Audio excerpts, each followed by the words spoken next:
Are you sitting with thousands of hours of B-roll content and telling yourself, I'll start posting tomorrow? Are you in your head worried about your friends and family, thinking you're cringe for choosing to be visible? Are you chasing trends instead of building influence? Welcome to the Visibility Standard, where the visionaries of today are changing the rules of their industries and letting their voice be heard. I'm your host, Jasmine, and we are setting the standard.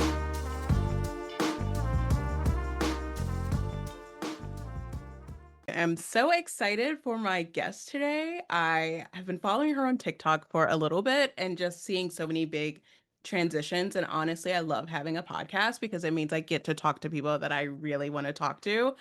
Christy, thank you so much for joining me today. Yes, thank you for having me. So tell us first about your work. You're a CGO of Alcia Surrogacy. How did that journey begin? Yeah, so back in 2020, when essentially the world was shutting down, somebody I had known for a very long time within the surrogacy world was launching her new business, and that was a surrogacy agency. We were both former surrogates. We'd met each other when I first started in the surrogacy world on a message board.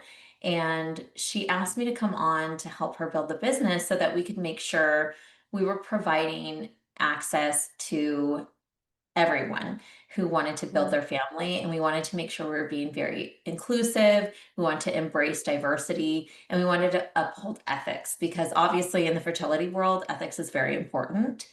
Mhm. So when I came on to work for her, I wasn't really working full time at that time. I had some other gigs. I was working for another surrogacy agency. I had some side gigs. I had left like a previous corporate role and I was doing like that stay at home mom hybrid slash doing gig work. And so it was perfect timing because I was able to be at home and help build a business for hours on end. And so now we do about 100 to 150 matches a year. And so we get Wow. to help a lot of families build very beautiful experiences. And yeah, it's Mm. very fulfilling and rewarding. You all's team also is such a reflection of the inclusivity that you speak to, like so many different spaces, so many different faces, so many different body types, and really just speaking to that your business, who you are looking for, is every woman or person who's able to carry a child. Yes. And that was really intentional. It was very important to us that we show everybody what a surrogate looks like, right? And so we all come in different shapes, sizes, colors. And Mhm. also, we felt like surrogacy is at the core base of it is a female, right? Is a woman who is Mhm. carrying a baby for another family. And so it really should be reflective of that. So the majority of our employees are all female, right? We're female Mhm. owned and operated. And everybody on our team has had some type of a experience with third party reproduction. So whether that's surrogacy or if they were a former intended parent, or maybe they worked with family building in some way or donor conception, something along those lines, they have some kind of lens to bring and experience to Mhm. bring to the table. So it was really important for us to have this inclusive ethos and Mhm. really, put our money where our mouths are, right? So we want to make change and we want to amplify the right kind of voices and provide access to everyone. We have to make that reflective in who we employ as well. Mhm. Yeah. And you've been a surrogate too, right?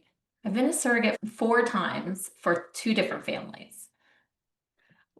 Tell us about that journey. Why is that so special for you to? I remember sitting on a live and hearing you talk about it, and your face just lit up because I could tell the immense joy you felt being able to support someone in building their family. Yeah, so usually when I tell people that I've been a surrogate, they say something along the lines like, wow, that's such an incredible gift. It's like a priceless thing you Mm. could do for somebody. And while I do agree with that, it's an incredible sacrifice. I also feel very humbled by it because it was very rewarding for me as well. And so when I first got into surrogacy almost 20 years ago now, I was first actually interested in egg donation. And I had already had 2 children of my own. So that idea led me to possibly surrogacy because that was a little bit bigger of something that I could do to make it an impact on somebody's life. And surrogacy is unique because what you see mostly now is gestational surrogacy, in which you're not contributing your DNA, right? So this Mhm. embryo is created either from the intended parent's DNA or donor or both. And then you are just the womb carrying that baby, helping to nurture it until birth. So that's also, a bigger impact that you can make that maybe doesn't affect your life as much as being a donor. However, my first three journeys I actually did use my egg. Okay. So those three children, they're all for the same family, two gay men that I love dearly, and that completed their family. So I had three children for them, and I thought, okay, I'm done. I did something great in the world, and now I can retire and move on with life. And so I ended up doing reciprocal IVF with my partner at the time. And so we took my partner's eggs, we had a sperm donor, and then we created embryos, and then I had a child. And that child's 10 years old now.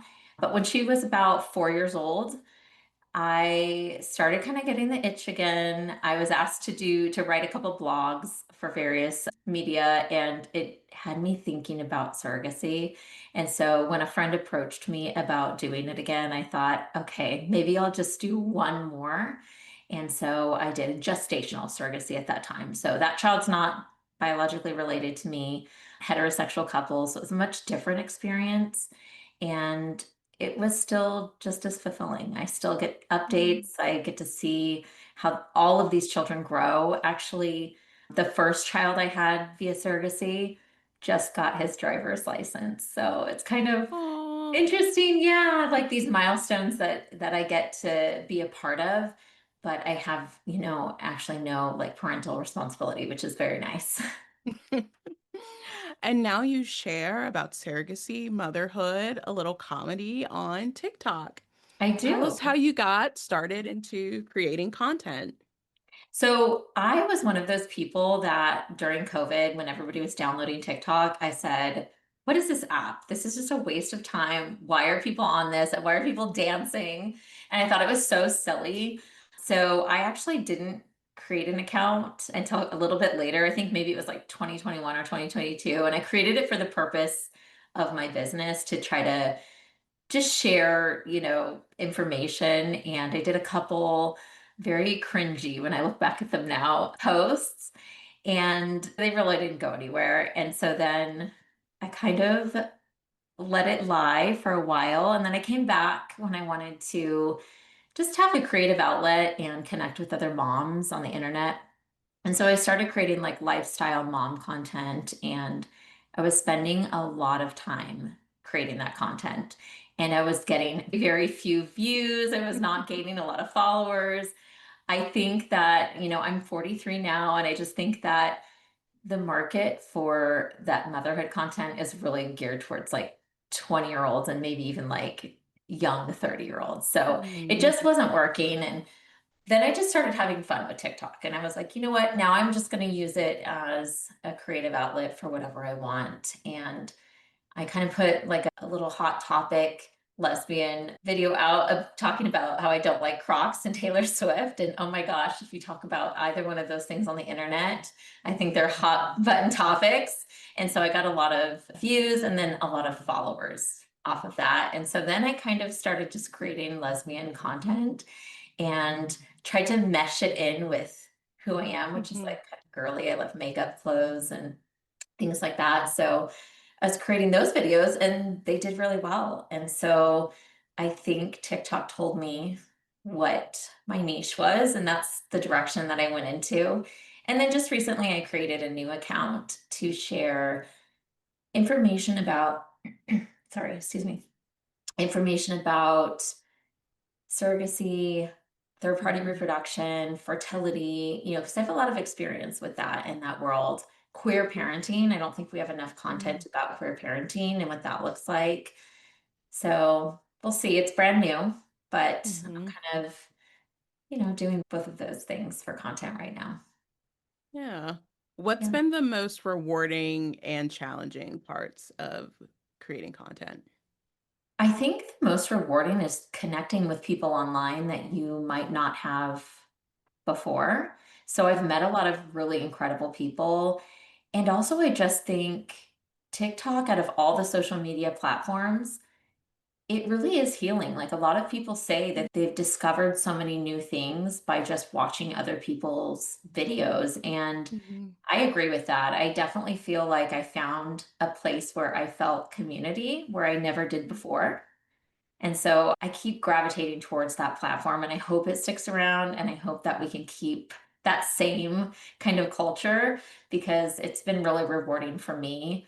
I think the downside is like any social media, when you start to get a little too invested in follower count, view count, engagement, because you do spend a lot of time creating.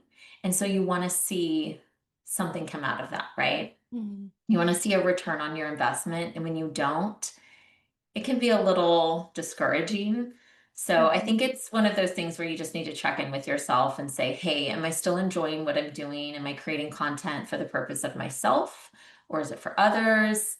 Is it a combination of both? Because I do think there's value in that as well.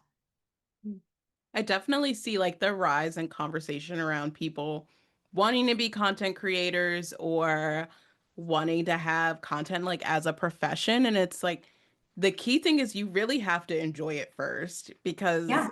you sit at 50 views for a long time. And Yeah. What's funny is I just talking to you now, I just put this together, but it's kind of like surrogacy if you think about it. So getting into surrogacy, a lot of people think a woman is doing this for the money, right? So people might think Mhm. like people are doing social media for monetization, for money. Mhm. But at the core of it, you have to actually enjoy what you're doing and want to do it for that personal fulfillment. Otherwise, it's not a quick paycheck. It's never going to be easy money. You really have to be Mhm. committed and dedicated. And then if you're enjoying it and you're also benefiting from it monetarily, I think that's like the magic recipe.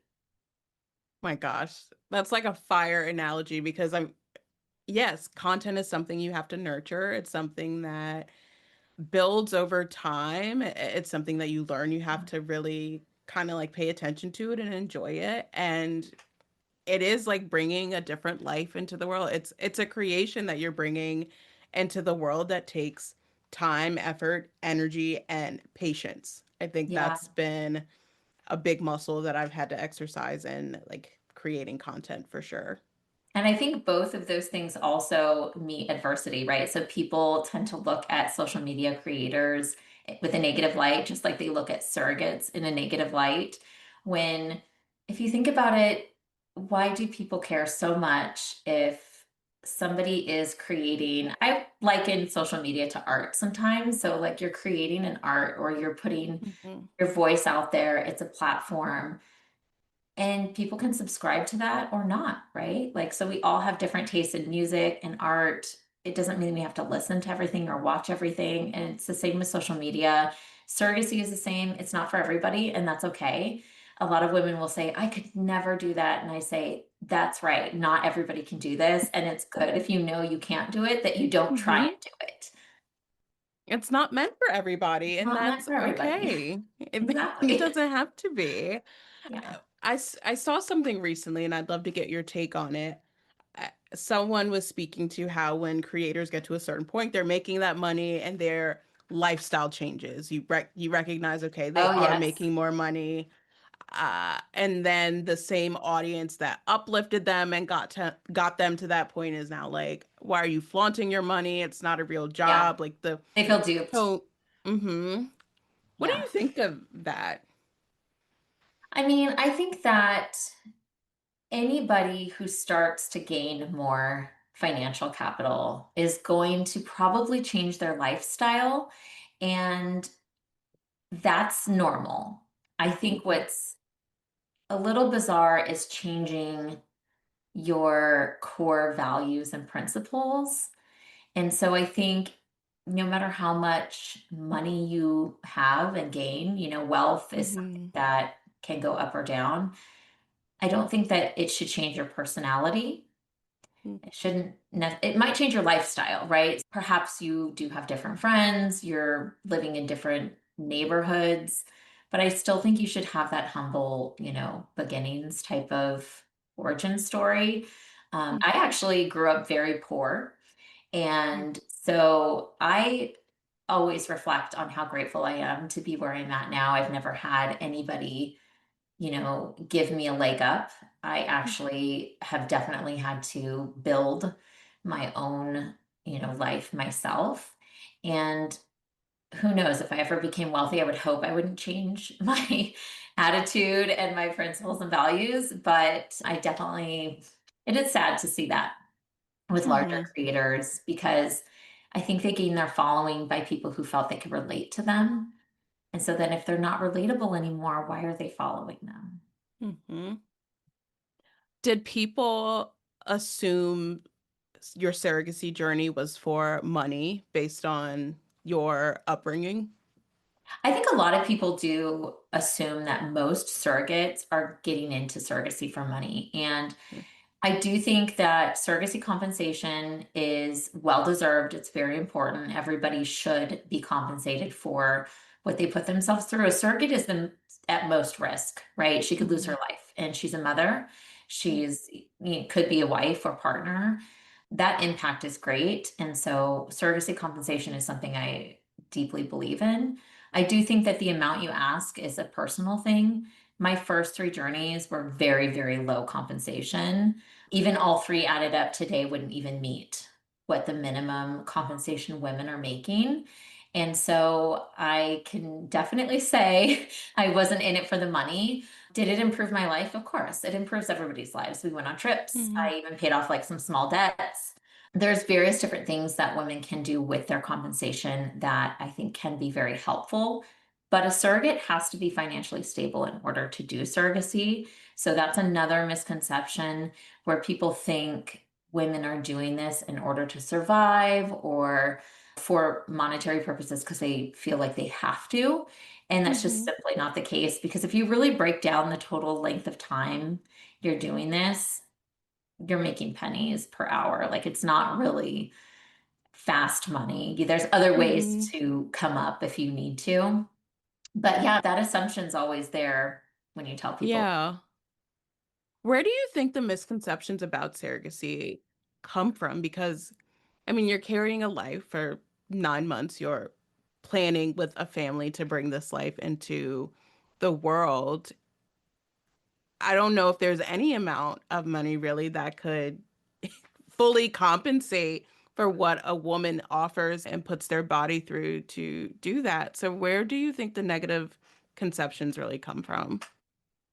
So I think that one, there's always going to be people who feel uncomfortable, right, with this idea of somebody carrying somebody else's baby because having a baby, being pregnant, going through that process is really the social standardized thought is this is a man and a woman who get married, then they have a child together, right? So I think the thought is that this is a very intimate experience, and it is. I think the parties involved in it just depend on how, somebody builds their family, and not everybody can get pregnant. Or let's talk about queer parents, right? You need a third party in order to Hmm. conceive because you can't do that with two same-sex partners. But I think the misconceptions, besides people feeling like it's odd and strange and weird, would be like media, stories.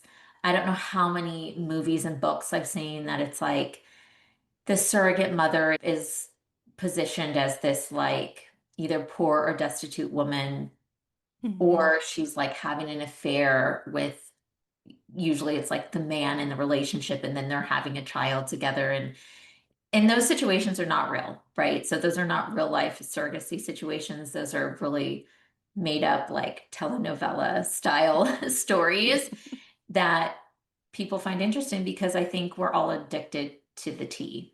We're all Hmm. addicted to those salacious stories that we see online.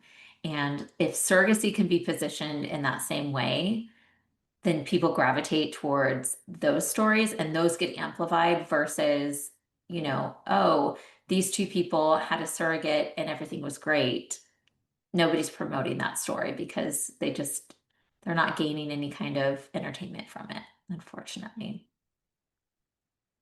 100%. I think a lot of what we see sometimes in media and news is like entertainment what's going to get the most clicks. I think that's right now where I'm really struggling with social media is everything needs to be click worthy. You want to have the first hot take or you want to have the first idea out there so you can get the most views. And I really struggle with it sometimes. Like, Yeah, I think that is probably another downside to social media, especially with TikTok or any video content platform, because people's attention spans have really reduced. So it can't just be where you get on and start speaking. Within that first 1 or 2 seconds, you have to Mhm. do something to keep your viewer engaged or they drop off. And it's really interesting that now we're even in this time where you need to have two, three, four, five hooks to keep somebody engaged in a 27-second video. Yeah. What's the future of content for you? I think that's a good question that I'm still exploring as well. So I'm still just having fun, but I think because I'm so close to, everybody has that milestone of 10,000 because Mm-hmm. after you reach 10,000 followers, you can monetize. So obviously that's a goal of mine because I think that would be fun, right? That would be really cool to do something like that because when you spend a lot of time on creating a video, and it gets so many views, you want a return on that investment. But I don't know. I've been thinking a lot about it, and I think I just want to create content that I feel like maybe makes people laugh, makes people feel seen and heard. I've been going through my own healing journey and I love sharing content that's related to that. But I also like to share like lighthearted and funny things too, because I want to be relatable to people. I want to bring value to people's lives. And I think that's just kind of where my content is headed. I want to definitely use the newer account that I created for educational purposes but keep my own kind of font on it, right? My own style. And I've been dabbling a lot with like doing content with my girlfriend too, and doing like funny lesbian content Mm. together. And we have a lot of fun doing that. So I think we're going to keep doing that too. Even if we don't get a lot of views, it's fun for us and it's time well spent together. What has it been like to create at such a transitional time for you? It's been up and down, right? Because one, you're being very public with people, so it's very vulnerable to Hmm. share personal information. But I also find it to be very healing because so much of my trauma I've kind of packed away and suppressed and hid for so many years. I mean, I think prior to TikTok, when I was on Instagram, that's a very curated space.